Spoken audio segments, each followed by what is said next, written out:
Lucky people, it's another episode of Bark Bites Comics, brought to you by me, your host, Jasper Bark. And before we go any further, I am unfortunately legally obliged to tell you to go below and hit that like button, that subscribe button, and that push notifications button. And if you're in a mood for pushing buttons and exploring more things online, then don't forget also to check me out online at www.jasperbark.com. And I'll even leave a link in the comment section below where you can sign up to my monthly newsletter. Think of it as all the joys of cyber stalking me online without having to put in any of the time or effort. It'll be like having me tied to your bed with a broken ankle without having to do a cock-a-doodle thing. But enough egregious plugging. Now it's time to get back to the purpose of the show, which is, of course, horror comics. What's the comic for this show? For this show, I'll be looking at the graphic novel Ginseng Roots and the life and work of Craig Thompson, who wrote and drew it. Now, I have to say from the off that technically speaking, I don't think anyone would ever shelve Ginseng Roots, either in your local comic store or your bookshop, on the horror comic shelves. It's less of a horror comic and more of a comic about the horrors of familial trauma. Now, Craig Thompson first stepped into the public eye in 1999 when Top Shelf Comics published his first graphic novel, Goodbye Chunky Rice, which went on to win the Harvey Award for Best New Talent. Goodbye Chunky Rice is a rather strange coming-of-age story. It mixes anthropomorphic animal characters with rather caricatured human characters. And it tells the tale of Chunky Rice, a small turtle who is saying goodbye to his best friend, a deer mouse called Dandel, and the hometown of the small island on which he grew up in order to go out into the world and find himself. To do this, he boards a ship which is captained by the older brother of his landlord, Stephen, and aboard the ship he meets the rather strange crew and the even stranger passengers who are sailing with him. Now, the plot of Goodbye Chunky Rice, a bit like the sea voyage that Chunky Rice undertakes, doesn't ever really seem to arrive at any destination. That's not really the point of the journey he's undertaking, or in fact the graphic novel that you're reading. It's more about the ongoing journey of the characters, the atmosphere that's being created, and the strange and often rather petty cruelties that some of the characters inflict upon each other. It mainly focuses on the themes of loss. The loss of childhood, the loss of friendship, and the loss of home, and how each of these losses is incredibly important to us as we go out into the world and find our place in it. These are themes to which Thompson will return many times in his subsequent graphic novels, but I don't think he's ever addressed them in quite such a raw and a naive form as in Goodbye Chunky Rice. I read Goodbye Chunky Rice when it first came out in 1999, and while I enjoyed it, it in no way prepared me for his next graphic novel, which hit the independent comic scene in 2003 with all the force and the impact of a hydrogen bomb. What was Craig Thompson's next work? Craig Thompson's next work was the epic graphic novel Blankets, published in 2003 by Top Shelf Comics and subsequently republished by Faber and Faber and Jonathan Cape. Blankets is an epic story. Once again, it's a coming of age tale, but this time it's strictly autobiographical. It tells the story of Thompson's transition from a very troubled teen into a probably equally troubled young adult. It addresses his brutal upbringing in a right-wing evangelical Christian household, the bullying that he faced in high school, the abuse he suffered as a younger boy at the hands of his babysitter, his incredibly important relationship with his younger brother Phil. But it mostly focuses on two things. The story of his first love with a girl called Raina, whom he meets at a Christian camp and who lives, I think, a county or two over from him, and his crisis of conscience as he wrestles with the loss of his faith and subsequently, by the end of the graphic novel, leaves the church in which he was raised, much to the dismay of his parents. Now, I think personally, and many other people agreed with me on this, that Blankets is probably one of the single most important and the single best graphic novels produced so far in the 21st century. What makes Blankets so astonishing and so important is the fact that every single line that Thompson places and draws on the page, and every single word he places alongside them, are so inextricably linked that they create an effect that would not be possible in any other medium. They are unique to the comics page, and you've never quite read any comic similar to this, of a similar caliber, that has a similar effect upon you.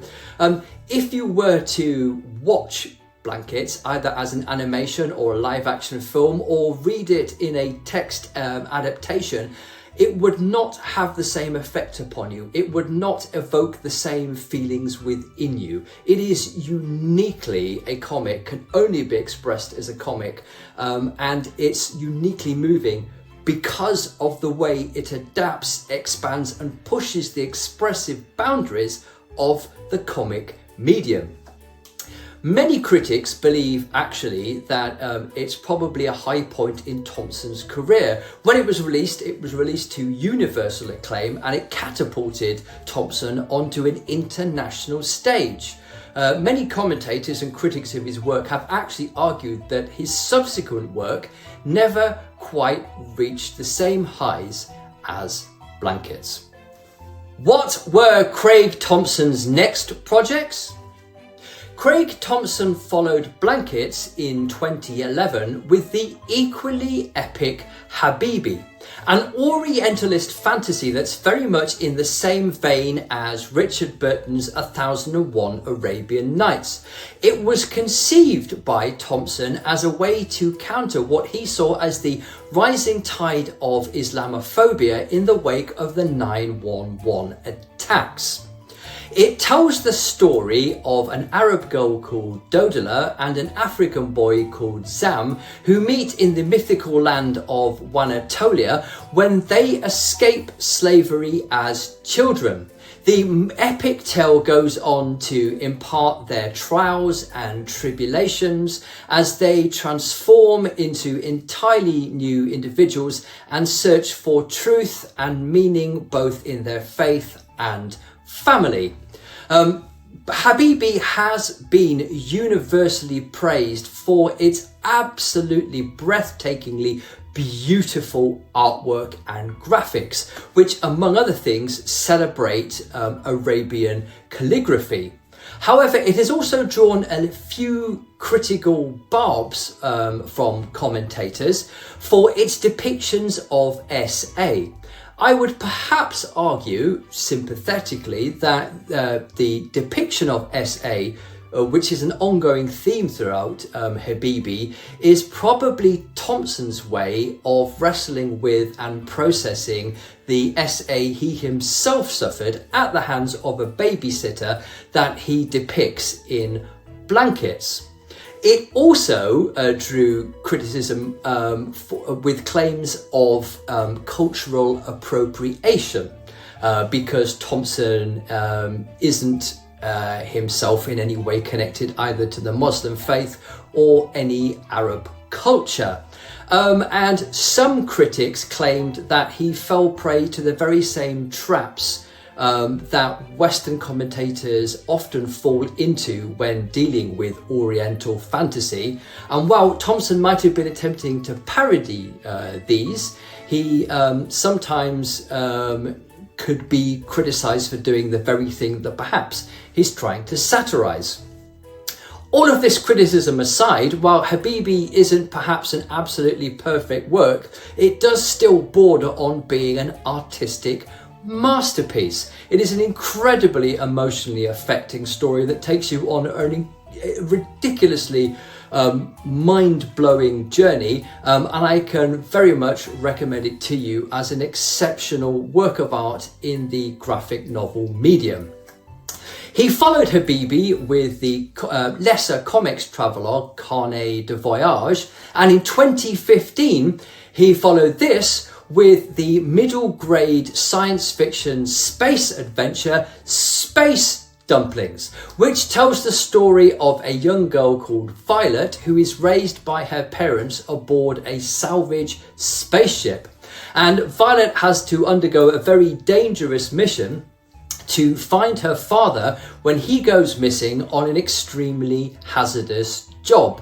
I bought Space Dumplins and read it with my youngest daughter when it first came out in 2015, and we had a fabulous time with it. So I can recommend that to readers of all ages. After Space Dumplins, Thompson hit something of a dry spot. Perhaps you could call it artist or writer's block, although I, like many creators, would say that writer's block doesn't technically exist, but that's another argument for another time. It took Thompson until 2019 to find another project that got him out of this dry spell. This project was Ginseng Roots, which was published initially as a 10-part series that was collected into a graphic novel in 2025. And I think Ginseng Roots probably holds the key to all of Thompson's work, even if it isn't perhaps his best work. What is Ginseng Roots about? Well, ostensibly, Ginseng Roots is a cultural history of the cultivation of ginseng and the small part that Craig Thompson and his family had in this. The graphic novel begins in 1980 on a summer's morning. While it's still dark, Craig and his brother Phil and his sister, we learn for the first time in this graphic novel, he has a sister called Sarah, are dragged out of bed while it's still dark and forced to put on mud-caked clothing that his parents only wash once a week. They're then driven to the ginseng fields where they are forced to work a 12-hour day at work that is so grueling that the owners of the ginseng farm, we later learn, can't find American adults to do a 12-hour stint and either depend upon families like the Thompsons who bring their children along or immigrant workers. In case you're wondering, yes, even in the 1980s, this violates every child labour rule and law in the book. And it's in this scene where we see the treatment of Craig and Phil and Sarah at the hands of the parents, where I believe we get the key to the basic theme which runs through all of Thompson's work. Before we get to that, I'll say a little bit more about Ginseng Roots as a whole. Ginseng Roots is kind of a game of two halves. One half of the book is all about the history of the cultivation of the ginseng root, both in Wisconsin, which is the American capital of ginseng production, where Thompson and his family grew up, And also, we get the history of the cultivation of ginseng from ancient times to the present day in China. I don't think it's unfair to say that this section of the work, which takes up possibly more than half the book, is not the most interesting or engaging part of Ginseng Roots. In fact, as brilliant, talented, innovative, and exceptional a graphic novel creator Thompson is, he never manages to elevate this section of the work above one of those animated public information films that your teacher used to put on and force you to watch during a lesson when they hadn't bothered to prepare anything for that day.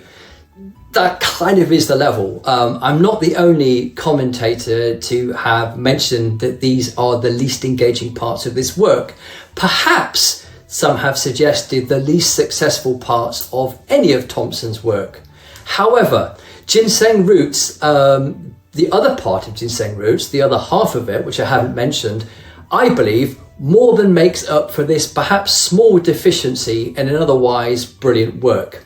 Because the other part of the book tells the story of a middle-aged Thompson returning to his family home to meet up both with his parents and his middle-aged brother and sister. It also tells of the conversations he has with them about his childhood and about the work he's produced. Thompson's parents don't have any books in their home, but they do have a small shelf where they've kept his comics. We are told that when these comics originally came out and they read them, his parents were quite enraged and aggrieved by the way they were portrayed. They tell him that he portrayed them in blankets as monsters, and this greatly upsets them. Understandably, perhaps. However, when Craig then discusses this with both Sarah and Phil, the adult siblings admit that he probably underplayed the treatment that they all underwent at the hands of their parents. And this, I believe, is why Ginseng Roots gives us the key to all of Thompson's work. Because I think there is a central theme which runs through all of Thompson's work, every single one of his books, but it's a theme that he's never able to address directly head on. He has to come at it indirectly by dealing with adjacent subject matter. If you look at Blankets, it's ostensibly a story about lost love and the loss of faith. If you look at Habibi, it's ostensibly an Orientalist fantasy. If you look at Ginseng Roots, it's ostensibly about the history of growing ginseng. But what unites them all, and which is never directly addressed head on, is the legacy that the Thompson siblings all deal with of the trauma that's arisen out of the abuse they suffered at the hands of their parents. Now, before we go any further, it's very important for me to say that I am not a child psychologist. I am not an expert in child abuse. I am merely a cultural commentator. And I am making an observation about a series of artworks created by an individual which touch upon many areas of his autobiography. However, there are many instances of abuse which he and his siblings suffer, which appear particularly in Blankets and Ginseng Roots.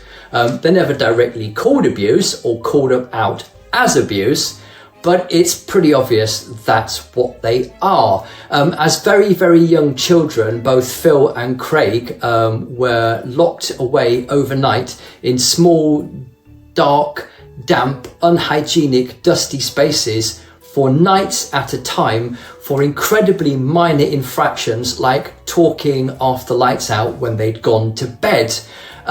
He talks about the corporal punishment his parents inflicted upon him, the many beatings that were encouraged by literature that they were given by their church. He talks about the enforced labour. He was forced to work 12 hours a day, every day throughout his entire summer holidays, from a young child to when he left home. And half of this money that he made doing this, which was not at a good wage, he was paid $1 an hour, still half of that money was taken away from him by his parents, which again contravenes all child labour laws. In addition to that, their access to other children was very, very limited by his parents, as was their access to any type of cultural outlet outside of comics, which were particularly Craig's salvation growing up as a kid. And he says it many times, comics saved my life. When I say child abuse as well, it's very important to say I'm not talking about extreme types of child abuse. I am talking about two individuals who, it appears from Craig Thompson's work, were two adults who were very, very poorly equipped to become parents, who made repeated terrible parental choices. And I say this myself as a parent who has raised two children to adulthood, and I'm incredibly cognizant of all the mistakes that you can make doing this, and that no one is perfect as a parent. However, I don't think it's unfair to say, given the artwork that we're discussing in this video, that his parents left Craig and Sarah and Phil a legacy of trauma arising out of that abuse. And I think it's, again, not unfair to say that I believe that the entire corpus of Craig Thompson's graphic novel work is his attempt to both process, come to terms and heal from that legacy of trauma and abuse. Lastly, I'd like to say I've never had any personal contact with the Thompson family, and I don't mean anything I've said in this video to be in any way disrespectful towards them. I have the utmost respect for them as human beings, and I have incredible respect for Craig Thompson as one of the greatest graphic novel creators of the 20th century. Thank you for watching, and I'll see you back next time with perhaps not quite such a heavy or even an horrific a show. But we did say we were looking at comics which deal with horror, and this is one horror that isn't spoken about, I believe, anywhere near as much as it should be, particularly not when it arises in comics. I'll sign off as I usually do. Trust your Uncle Jasper on this. In this instance, you really do know it makes sense.